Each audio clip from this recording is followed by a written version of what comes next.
Come in. Welcome. I'm E.G. Marshall. There's a wonderful adjective of Scottish derivation, eldritch. It means weird, eerie, uncanny. And what, in the murk of night, particularly on Halloween, is more eldritch than the faraway sound of muffled bagpipes drifting across a Scottish moor? The reason for that droning, mournful, half-heard skirl is the subject of this tale.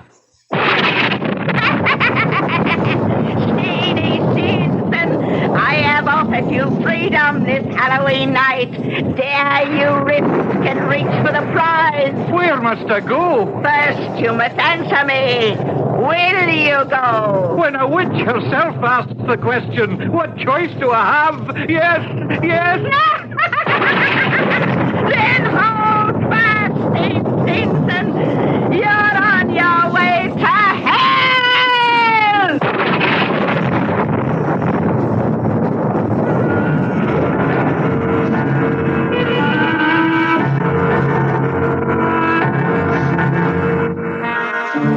Our mystery drama, It's Hell to Pay the Piper, was adapted from the Sir Walter Scott classic, especially for the Mystery Theater by Ian Martin, and stars Ian Martin. It is sponsored in part by Luden's Medicated Cough Drops and Buick Motor Division. I'll be back shortly with Act One.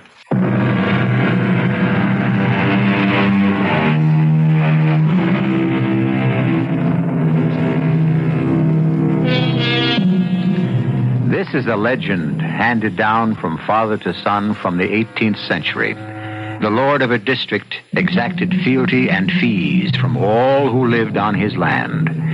The lord was an absolute ruler over his small domain, with no one to defy him but the witches, the bogles, the warlocks, and the carlins, the mystic folk of Scottish legend, of whom let man beware as of the devil himself.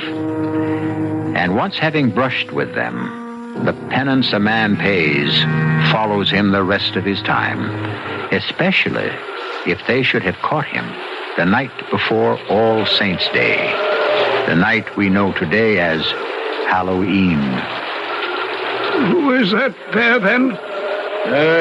Who else but Steenson himself would be out on a night like this? Oh, there, boy. I'm glad to see you. I was worried you might have defected this last year of penance. Not likely after all I have lived through. 13 years. Off with you, and into the kirk, while I stand guard by the door. You have your pipes? Okay, right here in their mahogany box.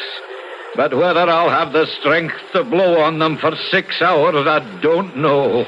I'm not as young as I used to be. Nor am I. Where are we now? You want to keep that soul of yours out of hell.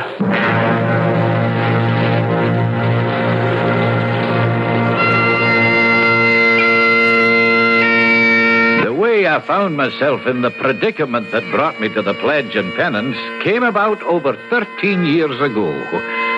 The laird up at Red Gauntlet Castle was Sir Robert then, and in King Charles' time, he was in great favour. Far and wide, though, was he hated and feared. Men thought he had a compact with the devil, that he was proof against steel, and that bullets hopped off of his buff coat like hailstones on a rock. For all that, he wasn't a bad master to those loyal to him, the likes of me, for example, who was a kind of favourite to him for my playing the pipes. But at the time a story begins, I was in dire trouble with the master. It's not as if I was asking for the moon, Jock. You might as well, for all the silver you'll get from me, Steenie Steenson. For everyone knows well enough, money burns a hole in your pocket. Hey, but it's not to spend on foolishness. It's for my rent. How much have you got? 400 merks. And how much do you need? 1,000. 1,000, is it? Do you think me daft enough to lend you 600 merks? I couldn't meet the spring reckoning either. It's for 2 terms. Well, what happened when you came to Sir Robert empty-handed? My knees were like to melt with fright. He was bad with the gout then, and it was all old Dougal, his manager, and old Hutchin, his butler, could do to hold him down in the chair when I told him I came empty-handed. You talked him out of it then? Oh, I brashed my way through, but... Then have a try at it again, and maybe he'll wait a whiles on the autumn payment.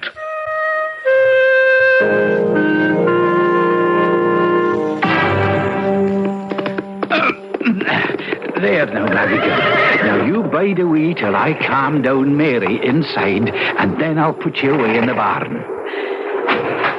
Is that you, Steenson? Oh, the very man, Mary, my sweet. Well, don't give me any of your soft talk. Get yourself inside here and tell me, did you raise the rent? Not all of it. How can you be so calm with that old devil of a laird sitting up there, ready to throw us out of home and fireside? Oh, well, I might have known. Drinking again as usual. Oh, now, Mary, I just stopped by Jock McCraw's place to see if I could borrow the money I need. And, of course, you had to go spending what you'd already borrowed. If you'd only take the pledge with the minister, as I begged you to. Oh, what's that now? Well, open the door, woman, then, and see. Mr. Stevenson, God save you. And you, Steenie. Will you step in, Mr. McCallum? Only for a moment, for I bear no good tidings. Eh? How's that? Oh, himself is in a rage like I never have seen. Sure, the gout has him, and that always unsettles him, but there's something beyond that that troubles my lord. It's as though some devil were gnawing away at his vitals, or that damned little female monkey, heaven knows who sent him as a gift, has cast a spell across him. How do you mean, Mr. McCallum? Why, he dresses the evil little thing as though she were his mistress.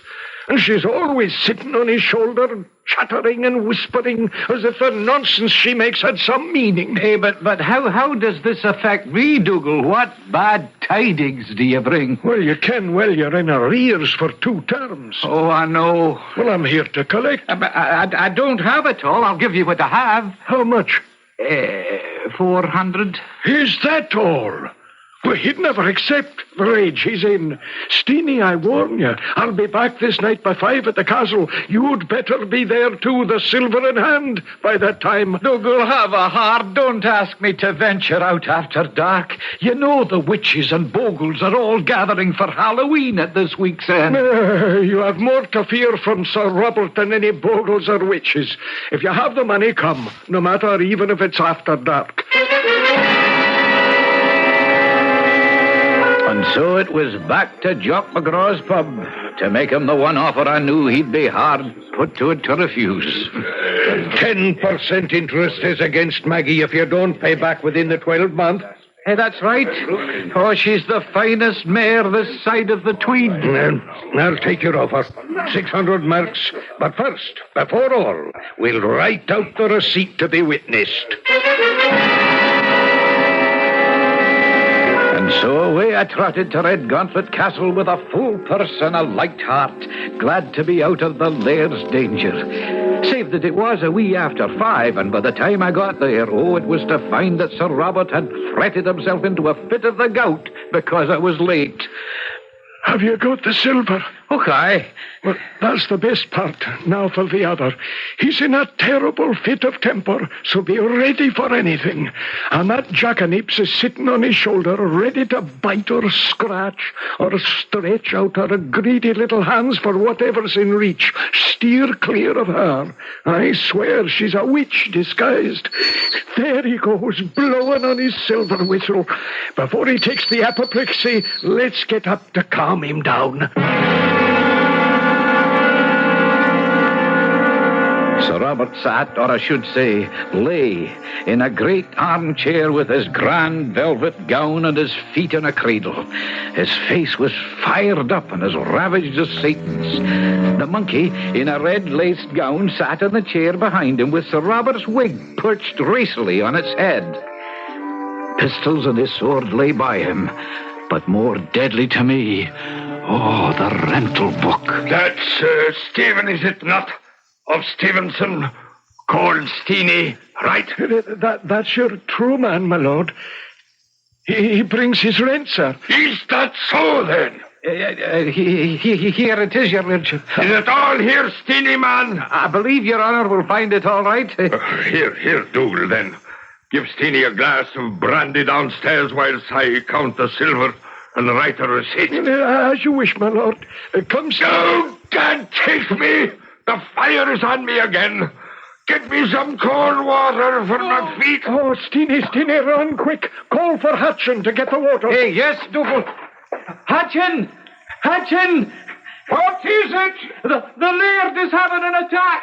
Dougal bids you bring water as fast as you can. I will. Cold water for my feet and hot wine for my throat. Oh, hush, Lord. We'll bring you what aid we can. Oh, the devil himself is tugging at my coattails. What can I do? Nothing.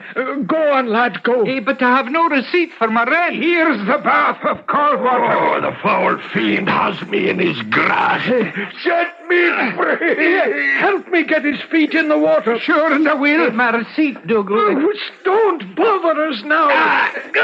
If it isn't enough what we have to handle, that monkey has to interfere. Quiet, you.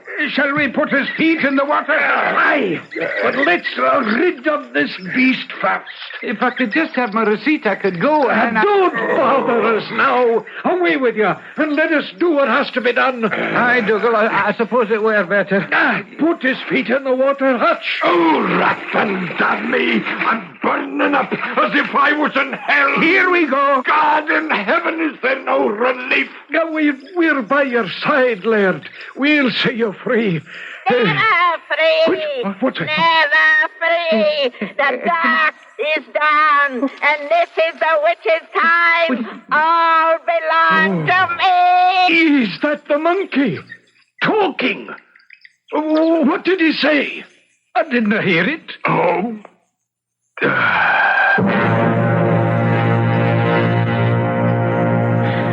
But I heard the monkey talking, and I went running as fast as my heels might carry me out into the darkling night, knowing the laird had gone to his just deserts, and that tonight the devil and all was abroad.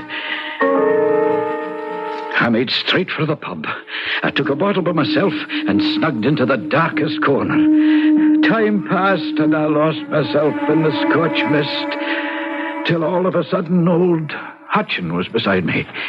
The laird is gone, shivering and shaking and crying out like he was turning on the coals. Oh, God save us all. Amen. Is Dougal with him? Aye, in more ways than one. For when he offered him his cup, after he drank, he flung it away from him against poor old Dougal's head, and the weight of the pewter crushed his skull. The one's as dead as tether. Hey, but my rent. I have no receipt. Was it entered in the book?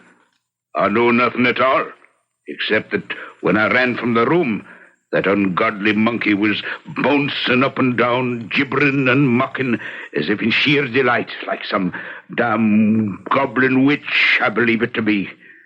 I've fled here to keep my sanity and to try to feel safe.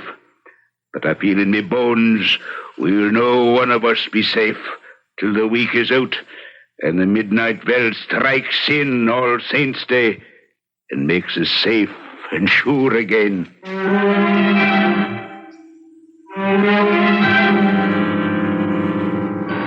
So the rent is paid, but Stephen Stevenson has no receipt.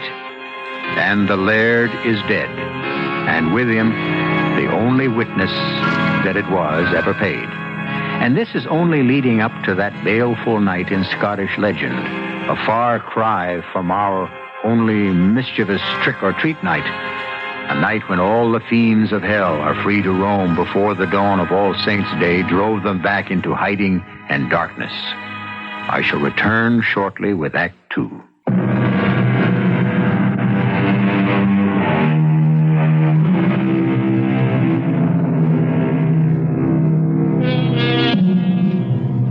Like all good Scotsmen, A few liberal doses of the bonny barley brew made the night seem brighter. And the nearer they got to the bottom of the bottle, the farther their fears receded. For that matter, the drizzle had eased up, the wind died down, and the moon had risen. And if Steenie was just a wee unsteady on his legs as he went to the window to look out, he still had no trouble saying, It's a bra brick. And if you say that, you're a wrist. After all, Hutch, old lad, it's not Halloween as yet. Aye, that's true enough. Any witches come flying by, I'll give them such a clop on their bustles, they'll go black hat over tea kettle off their brooms. That's the courage of you, Steenie, lad. I wonder who'll be taking over now Sir Robert is gone. That'll be Sir John. There's a rider away post-haste up to Edinburgh to bring him down for the funeral. Oh, aye. Is he as hard a man as his father? Well, yes and no. He's a fair man. I've got to say that for him. But he's a stickler for detail. And a man for the books. For the books. He'll not let a penny slip through his fingers. So I'd heard. That's why I'm away up to the castle with you. I don't follow you. Why, do you see, Hutchin, I've got no receipt. So I must recover the money I paid. It was right there on the table waiting for him to count out when he had his attack. You must have seen it. That I did not. We were that busy trying to handle the laird. But after, when you had him laid away, you saw it then. Ne'er a sight of it. When Dougal passed away, I left straight here for the pub, where I could have a drink. Oh, then it still must be lying on the table. So come, man, come. We have to recover it before one of the castle guard finds it and pockets it.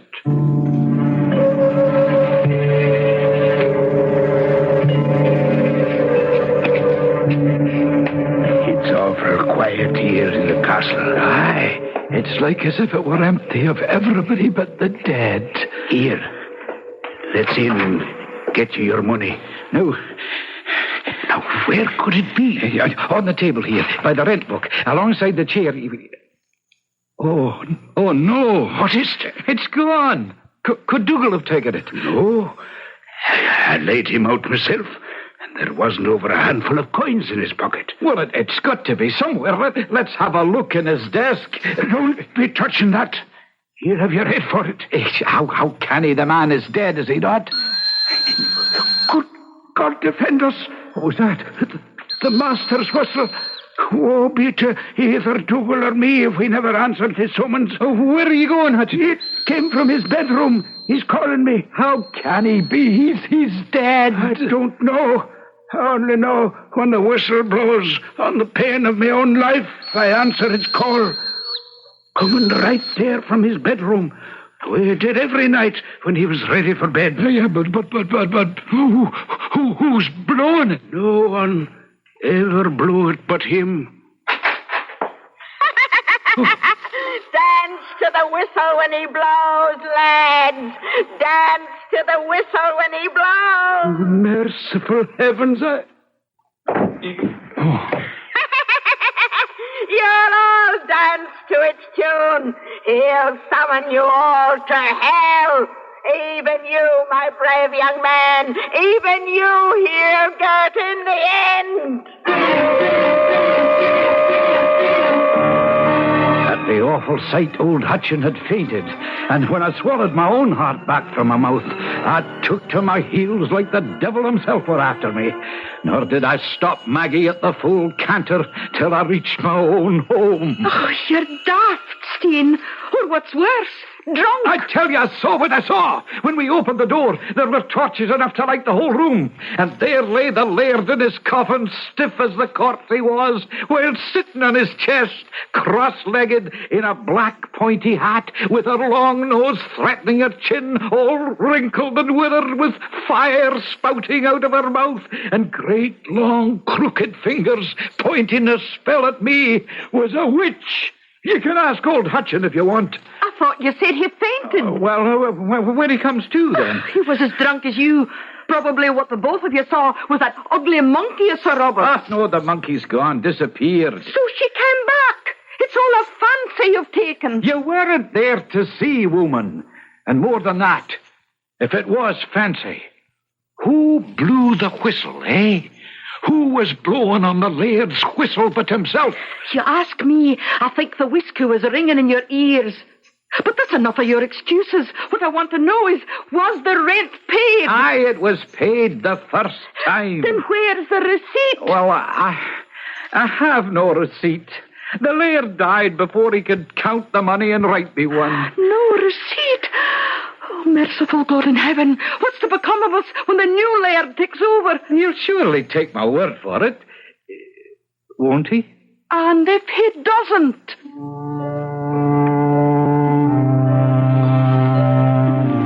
It didn't take me long to find out just how Sir John was disposed. For wasn't it on Halloween night its very self I was summoned to the castle? Oh, a wild night with the wind whistling and the moon buried in scudding clouds and the rain slanting down and soaking through the thickest wool, right down to the skin. At the castle, Hutchin took me to Sir John to introduce me and let me tell my story. He sat straight in his father's chair in deep mourning.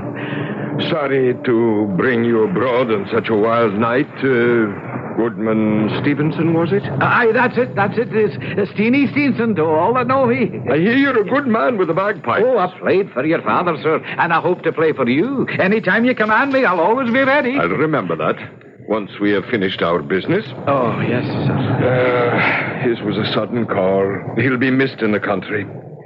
No time to set his house in order, and he left behind a tangled web to unweave. Let me see in the rent book. Yeah, you are down here for 2 quarters rent behind the hand, due at last term. If it please your honor, Sir John, I paid that to your father. Well, you took a receipt then, doubtless, and can produce it. Oh, well, indeed, I hadn't the time, and please your honor. For no sooner had I set down the silver, and your father had drawn it to him to count and write out the receipt, than he was taken with the pains that removed him. Oh, my. Well, that was unlucky, was it not? But you may be paid it in the presence of someone, Steenie. I want only the simplest reassurance. Well, troth, Sir John, there was nobody in the room at the paying but Dougal McCallum, his ground officer. But, as your honor knows, he's already followed his old master. It's very unlucky again.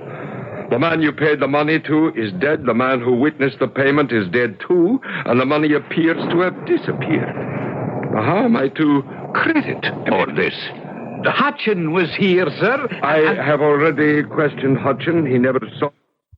And when you came back to the house, there was no evidence it had ever existed. Oh. But I must beg that you cease this silly masquerade. For, Stephen, I must tell you that you must pay or flit. Leave my house? But where would I go? If you have creditors, maybe to a debtor's prison, and think yourself fortunate that my judgment on you is not harsher. Do you suppose I have the money? Oh, far be it from me to say so. Do you charge any of my people with having taken it? Well, I would be loath to charge them that may be innocent, and if there be anyone that is guilty, I have no proof. Then, if there is a word of truth in your story, the money must be somewhere. Now, where do you suppose it to be? Well, if you will have my thoughts on it, Laird, then here they are. In hell, along with your father, his unholy monkey, and his silver whistle. Down the stairs I ran out of that parlour, while all the time the laird was swearing blood and wounds behind me, as fast as ever did Sir Robert before him, and roaring for the bailiff and the baron officer. Aye, Maggie, ye may well cry out this night, for the devil is to pay. I threw myself on Maggie's back and was off into the night. First off, I didn't know where I was headed, just so it was away from Red Gauntlet and Sir John's wrath. Then, in the cold and the damp, with the wind skirting around like a wild thing, I knew where I was going, and the 2 reasons why. Jock McGraw's pub. What ails you, man? Are you a friend of mine? Well, I'd thought to be. Then lend me a hand, Jock, or there's no other way. I'm to be cast out for no payment of rent, and for what I just said to the new laird. And I no doubt will soon be dancing at the end of a rope if I can't raise the money. What happened to what I gave you the loan of? Well, it was paid to the old laird the night he died. But he never gave me a receipt, and the money just vanished into thin air. Well, you have the gall to ask me for money when you've thrown away what I gave you already? Do you hear me all now? Here sits Steenson, false friend, thief, beggar, and bankrupt. The laird and his officers are after him, so help me hold him till I catch him, for I have claim on his horse before any. Stand back, all of you, or any man that approaches me near, I'll run him through. For I'm a desperate man this night, and to save my heart and home and my family, I'll ride the wind with the witches abroad, even if it blows me all the way to hell itself.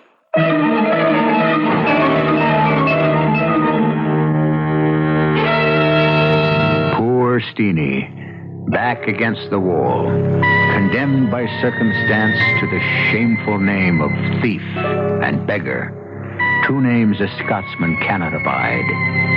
But an even worse fate awaits him as he rides through the Halloween night, when the graves gape open and the souls of the dead join the wild feast of demons and witches and all who cause mischief in this world and the other.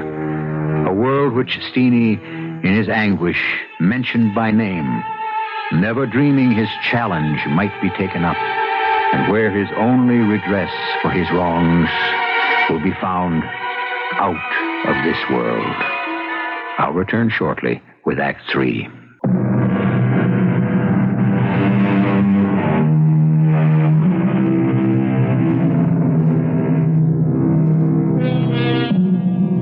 For a long while, Steenie Steenson hurtled pell-mell through the murky, wind-swept night, caring little for his safety or where he was heading. For what he took worst was the realization that his whole world would now regard him as a cheat and thief. And he took the loss of his good name as worse than all else. The night turned darker, and the trees blackened it even more yet as he found himself in Pitmurky's wood. Suddenly, his exhausted horse, Maggie, was galvanized into action, springing and leaping in full flight like a 2-year-old, and snorting and whickering in fear. For behind him, dipping and swaying among the tree branches, rode a hag on a broomstick, fast coming up on him, no matter that Maggie was running full out in frantic terror. What's your hurry, Steenie? Whom do you flee? I'm shutting my eyes. You're not there. You're not there at all. Oh, I'm here, all right, Steenson. If I weren't, you'd have no hope at all. I have none now. When all you need is money. Without it, I've lost everything. My good name, my wife, my home, and for all I know, my head. But with it, you could have all back. Oh, only if you can lend me the money, mistress, whoever you are, and wait a long day for it. I have no other hope on earth. But there may be some under the earth. Under the earth. Do you hear the word? I hear, but I don't understand. Steenie, would you dare great things? What things? Your old laird is distressed in his grave by your curses and the wailing of your family and your friends. But I tell you true, if you dare venture to go see him, he'll give you the receipt. How could you know that? Open your eyes, Steenie. Look well on me. Oh, Lord, help me. It's Sir Robert's monkey. I am as you want to see me. But now, I have offered you freedom this Halloween night. Dare you risk and reach for the prize? Where must I go? First, you must answer me. Will you go? Oh, what choice do I have? Yes, yes. Oh, then hold fast. Steenie Stevenson, you're on your way to hell.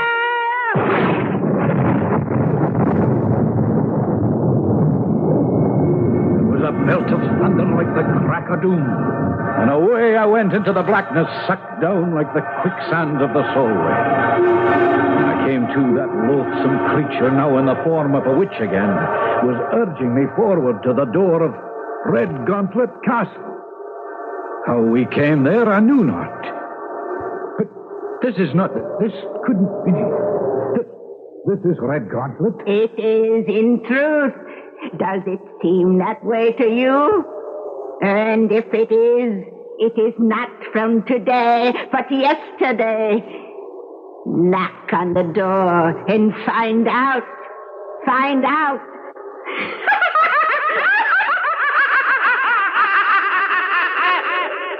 If Sir Robert's death could only be a dream.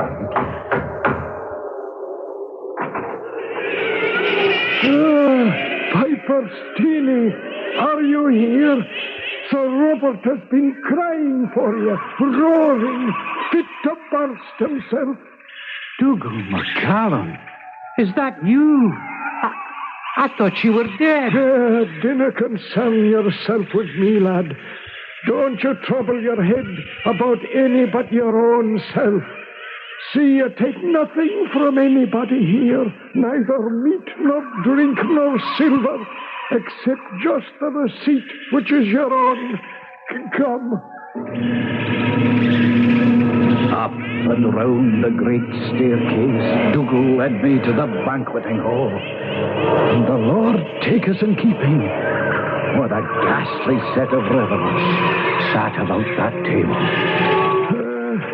You might as well know where you are, Steenie. With her head under her arm. Mary, Queen of Scots, till they struck her head from her shoulders.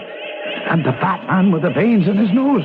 Henry VIII, who's as much at home here as old Nick himself. Oh, it's enough to turn the nails blue. They would, were I to name the rest. Attila the Hun, Macbeth, and yonder in the corner, Judas himself. But you've been noticed by Sir Robert. Steenie the piper come at last. Come forward, lad, and you'll give us a tune on the pipes. But first, have you settled with my son for the rent? Indeed I have not, Laird. Sir John will not settle with me without a receipt. You shall have that for a tune of the pipe. Remember what I said. Take or do nothing but get the receipt. I beg the Laird to excuse me. I'm tired and I'm afeard and I'm that cold. I don't think I have to fill the bag. Well, then you must eat and drink, lad, for we do little else here. Oh, I beg you to forgive me, sir, but I came here neither to eat, nor to drink, nor to make minstrelsy, but only to ask what is my own, to know what happened to the money I paid, and to get a discharge for it. Now, dammy, there is no gainsaying you, Steenie, so here is your receipt. And for the money, my dog whelp of a son may go look for it in the cat's cradle. Oh, I give you my thanks, and I beg leave to withdraw. No, not a step yet. Here we do nothing for nothing. So you must return this Halloween a 12-month to pay your master the homage that you owe me for my protection. I refer myself not to your pleasure, but to God's.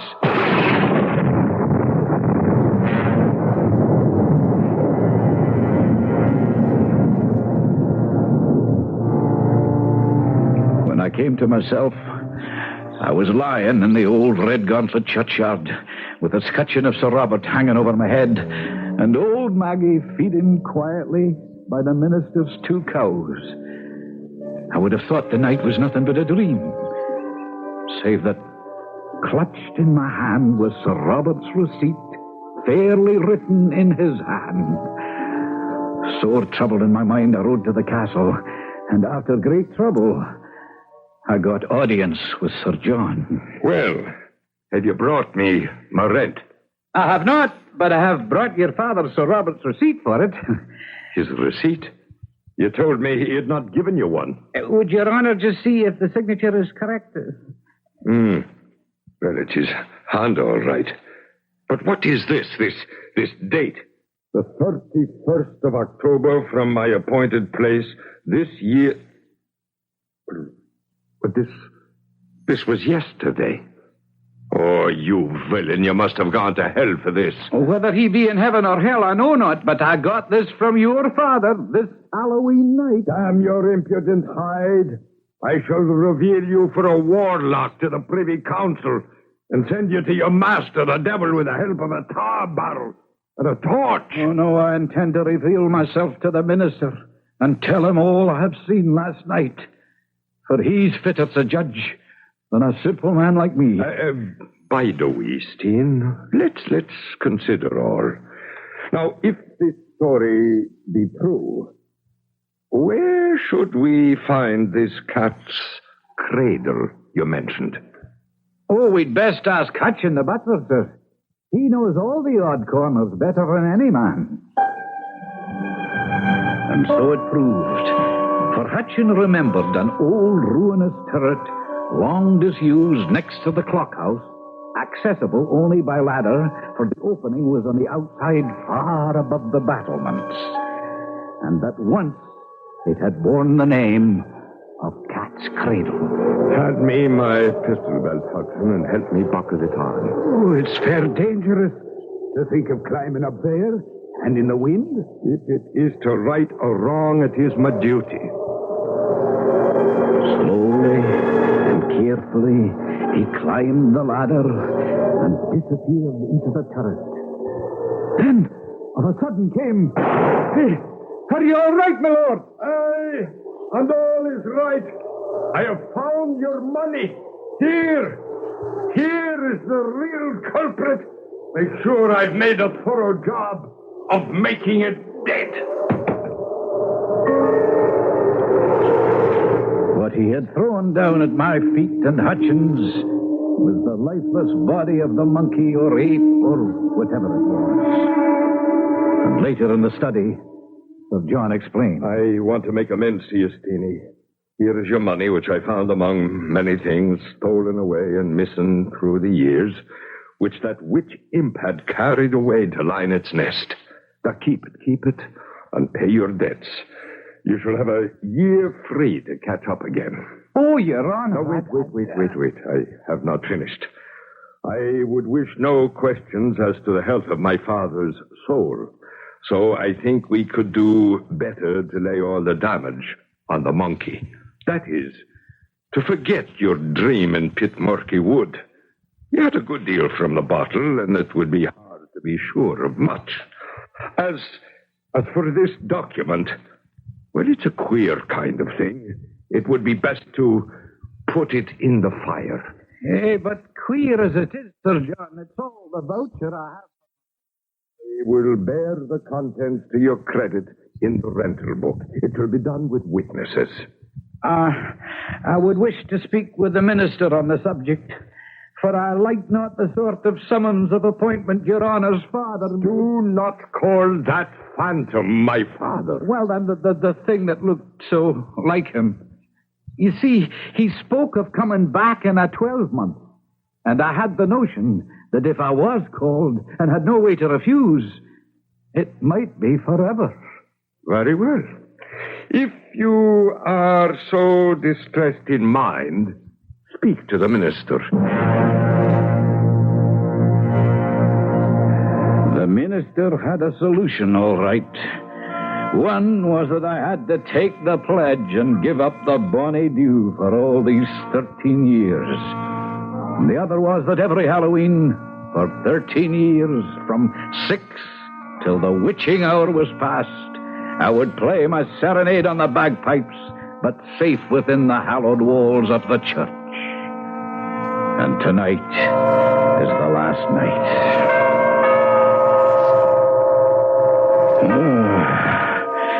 Will that be the end of it at last, Minister? Aye. Off you go home, Steenie. You're safe at last. Home? Home, is it? Oh, no. I've cast out the spell now, and my first stop is going to be back at the pub. Fill it up, Jock lad. Fill it up. Oh, what a terrible thing. What is that, Steenie? My mouth is watering so for a taste at last that I'm afraid I'll dilute the bonny whiskey. No fear with a glass that full. Here, bottoms up. Aye, bottoms up. Hey. Oh, Steenie, lad. What's with you at all? Wasting good spirits like that. Are they good spirits? Did I ever serve anything else? Well, then drink this drink and tell me if it's all as it should be. Taste it for yourself. You'll know have to wring my arm. The best. You'll never find any better whiskey. Oh, no. Oh, what they've done to me. The spell is not all over.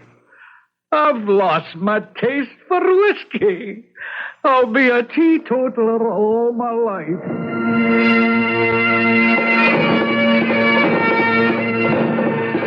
Poor Steenie. Or perhaps not so poor, for he lived to the ripe old age of 101. And though he never touched a drink again, he never saw a ghost again either. Perhaps there never was a witch, but only an alien creature like a monkey, and a few of the illusions that smoke out of a whiskey bottle and create tales and legends, the like of this. I'll be back shortly.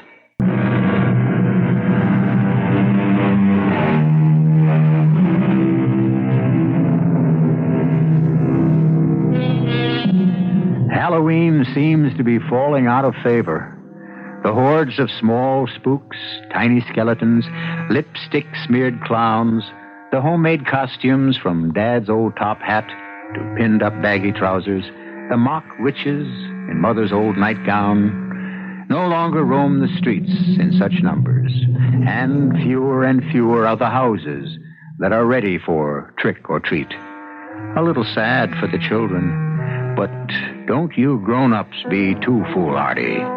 Best not to venture abroad that night, for the real ghouls and ghosties die hard, in America as well as Scotland. Our cast included Ian Martin, Arnold Moss, Bryna Rayburn, Court Benson, and Guy Sorrell. The entire production was under the direction of Hyman Brown.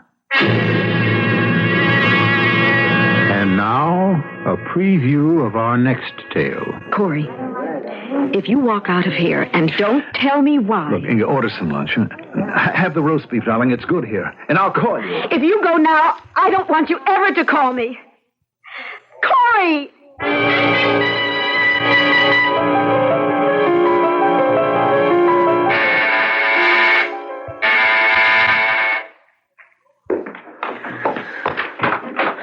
Go ahead, slam the door in my face.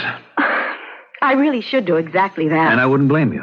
On the other hand, if you let me in, I'll tell you the whole story. I wanted to tell you the whole thing before, but I couldn't. That was part of the deal. I had to get Ray's approval. So I went to him this afternoon and he okayed it. Well, how nice of Ray. He even liked the idea of your knowing. I'm his slave, Inga.